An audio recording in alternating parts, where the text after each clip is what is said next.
Adapun para filosof, mereka terpengaruh ya, banyak mengambil pemikiran Plato dan Aristo ini dalam akidah mereka. Misalnya Ibnu Sina dalam kitabnya Isyaratu wa Tanbihat itu menyebutkan bahwa innal wajibal wujud ya'lamu juz'iyati ala wajhi kulli, bahwa Allah Subhanahu wa taala yang dia sebut wajibul wujud, yang wajib keberadaannya, itu juga aneh ya. Nanti kita akan bahas hal seperti ini.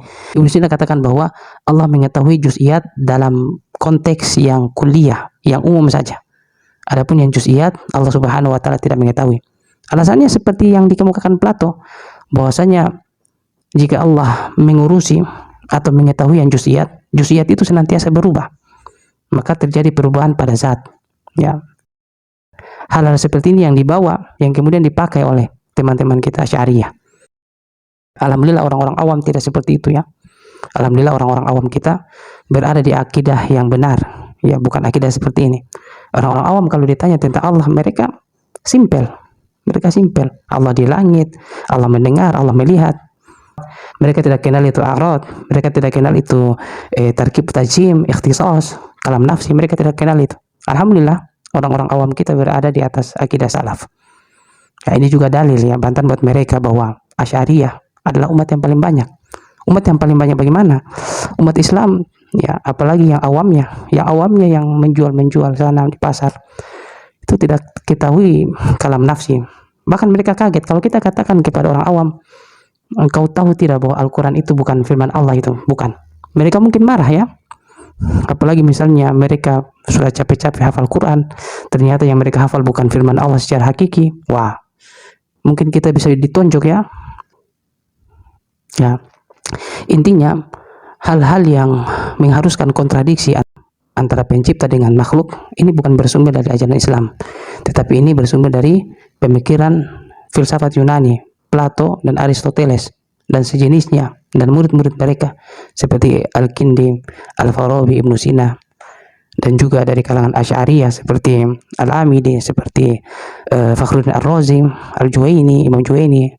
Bukan berarti kita menyepelekan ya, atau menjatuhkan atau menganggap mereka sebagai ahli-ahli neraka, bukan ya, yang kemudian diimpor ke dalam pemikiran Islam. Dan kemudian pemikiran seperti ini tidak berhenti ya.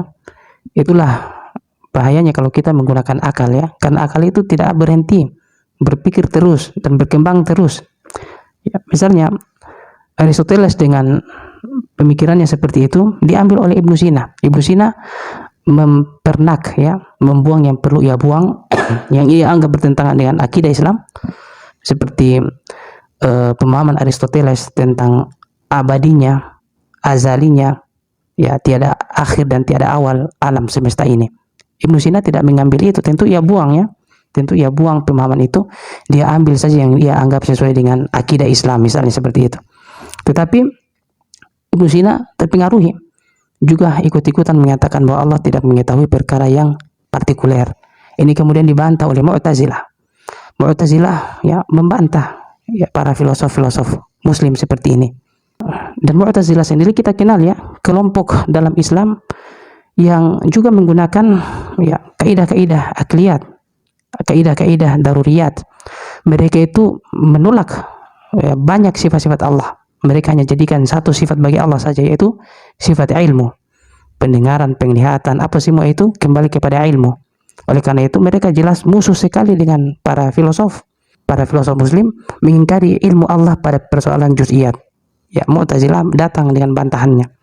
Dan Mu'tazilah ini sendiri kalau kita lihat akidahnya, mereka ini berakidah Jahmiyah ya, Jahm ibn Safwan, yang mana Imam Ahmad rahimahullah telah menyebutkan sanad akidah ini dalam kitabnya Ilal fi Ma'rifatil Rijal, Al-Ilal.